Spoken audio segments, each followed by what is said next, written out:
A candidate running for elective office in New York wins, and then it turns out he bullshitted about his entire background. What? And got caught. Fuck. Democrat? No. Republican. Surprised? Not me. I'm Josh Berganzo, and this is What's Next.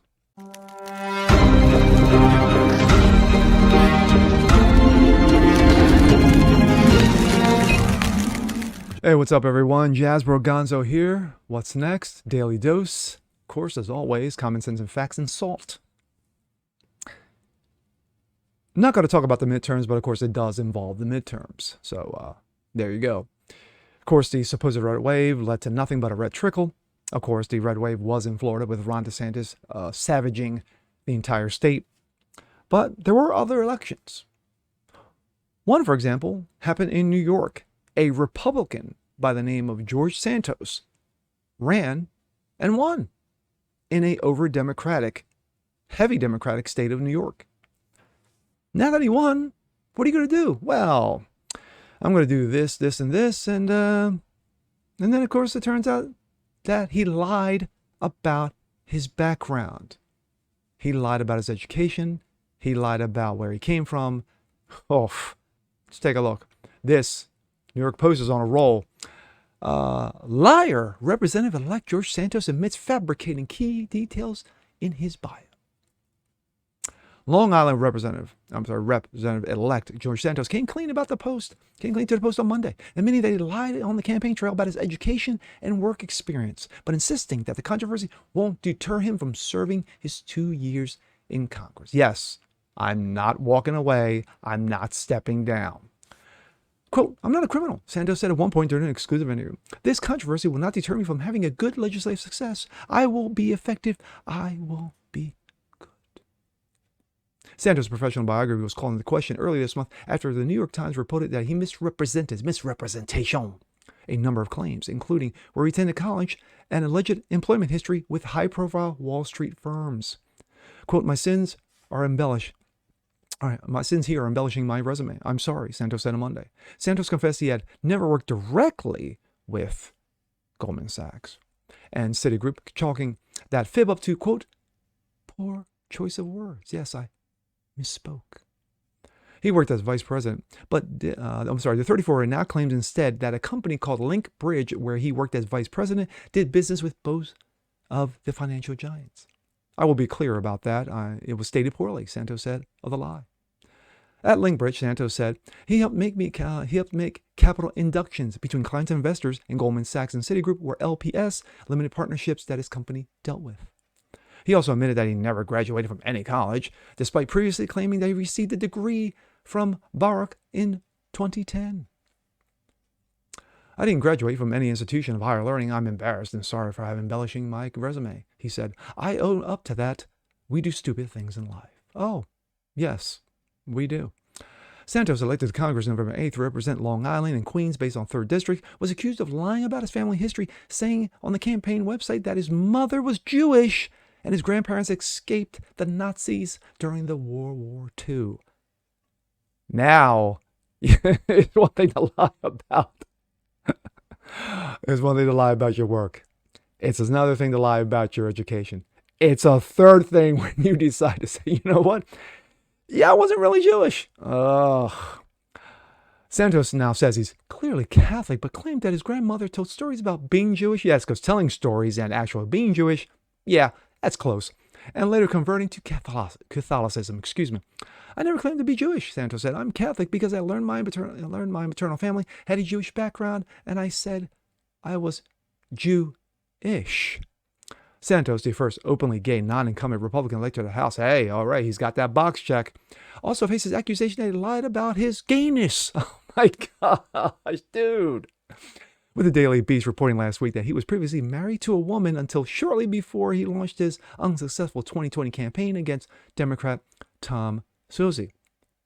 The soon-to-be lawmaker confirmed on Post Monday that he was indeed married to a woman for about 5 years, but until 2012, until his divorce in 2017, but insisted that he's now a happily man of gayness. Oh my gosh, this dude, man, holy shit. All right, we go from that. to this. This comes out of Breitbart also. George Santos, when I said I was Jewish, I meant I was a little Jewish. U.S. Representative George Santos, who recently described himself as a third Jewish Republican in the House, admitted Monday that he had faked his Jewish ancestry and identity in addition to other claims about himself. I'm not going to go into the whole thing. I'm just going to read you the gist regarding this comment. However, journalists began digging into his background. The Forward, a left-wing Jewish news website, reported Santos had faked his Jewish background, including a story about his family fleeing the Nazis. On Monday, Santos, to the New York Post, admitted that I wasn't really Jewish. He said he actually wasn't Jewish, but he said he meant he was Jewish. Santos, elected, of course, November, Long Island, says, I'm completely Catholic. I heard stories about Judaism, regarding my mother, but I took it as such. So, there you go. Last month, Santos was celebrated as Republican Jewish Coalition annual leadership conference in Las Vegas. He claimed to be one of 3 Jewish Republicans in the incoming GOP congressional majority. Dude. Dude. Well, I really didn't work for these people. Well, I really didn't graduate any kind of college whatsoever. And I really wasn't Jewish. Dude. If this were Democrats, conservatives will be outraged regarding this. Now, on the Democratic side, being that this is a Republican, the Democrats salivate over stuff like this, and they will drive it hard into the ground, and they will continue to beat that horse till there's nothing but dust. That is what the Democrats do. Now, the Republicans can do one or two things once he takes inauguration in January. They could reprimand him. Here's a little slap on the wrist for you. Or they could force him out, which would be, in my opinion, the smart thing to do. Because if this were the